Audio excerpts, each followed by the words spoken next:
this lady is African American, and she is the manager. Ain't God good? Yeah, guys, you have choices in life, and whatever choice you're making, you have to love you first before you make those choices, before you make those beautiful choices in life.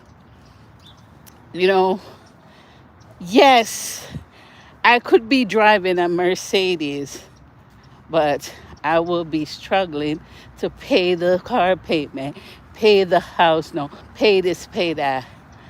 I love my mental safety. I love peace. Yeah. So I don't look on what somebody else have.